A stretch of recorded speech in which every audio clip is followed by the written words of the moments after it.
When it comes to selling your property, there are four main methods to choose from. These are asking price, negotiation, tender, and auction. Each has its own advantages and disadvantages. The right choice depends on your property, market conditions, and your personal goals. Let me explain each one in detail. The first method is asking price. With this approach, you set a fixed price for your property. Buyers decide whether they are willing to pay that amount or make an offer close to it. The main advantage of an asking price is clarity. Buyers know exactly what you're expecting. This can encourage immediate offers if the price feels right for them. This method is particularly effective when the market is stable and there is a good understanding of your property's value. However, there is a downside. If the asking price is set too low, you might undersell your property, and we don't want that. But if the asking price is set too high, it may deter interest. Buyers may either not come to open homes at all, or they may come in small numbers, look, turn around, and walk away, and you'll never see them again. You can always adjust the asking price down,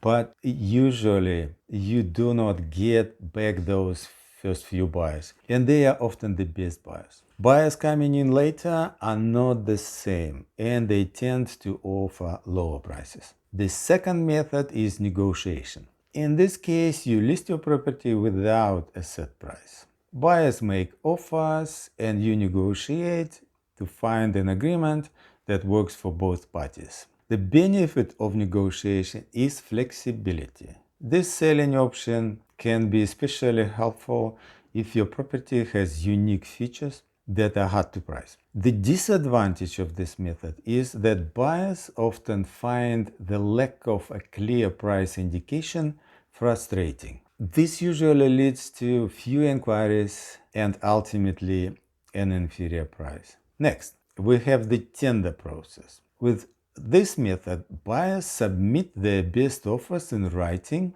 by a set deadline. The offers can be conditional. All offers from all agents are collected, summarized, and presented to you by our branch manager. You can choose to accept, decline, or negotiate with one or more buyers. Tenders are ideal for properties in high demand. For example, houses suitable for first home buyers or for properties with unique features. The tender process creates a sense of urgency and competition among buyers. As a result, it can generate strong offers. The downside is that some buyers may be hesitant to participate. This is because they don't know what others are offering. However, this situation is very uncommon. If your property is conditionally sold after the tender deadline, we will continue with open homes and advertising until the agreement becomes unconditional and the deposit is paid. If you don't accept any of the tender offers, we will switch to the asking price or negotiation method and continue marketing your property until it is sold for a price you are happy with. Finally, there is the auction method.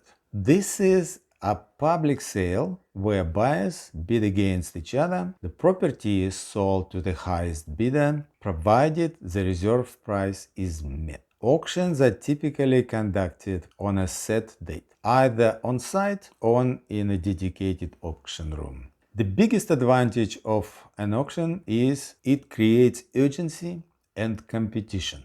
Buyers know they need to act quickly, which can lead to higher bids. Another benefit is transparency. Buyers can see the competition and adjust their bids up accordingly. Auctions also provide a clear timeline, with the sale typically finalized on the auction day. However, auctions are not for everyone. The intense nature can deter some buyers, while the auction method can be great for more expensive houses, might not work as well for cheaper ones. For example, first home buyers may struggle to get approved by their banks to bid unconditionally, unless they spend substantial money on a building inspection and a registered valuation. upfront. Similar to the tender process, if your property is not sold at the auction, we will switch to the asking price or negotiation method and continue marketing the property until it is sold for a price you are happy with. In summary, each method has its pros and cons. An asking price provides clarity but can limit flexibility. Negotiation offers room for discussion, but it requires careful handling. Tender creates competition, but may feel restrictive to some buyers. Auctions build excitement and urgency, but may not suit for every property or buyer. Ultimately, the best method depends on your property, the market conditions, and your personal preferences. My role is to help you understand these factors. Together, we will choose the approach that will give you the best chance of achieving your goals.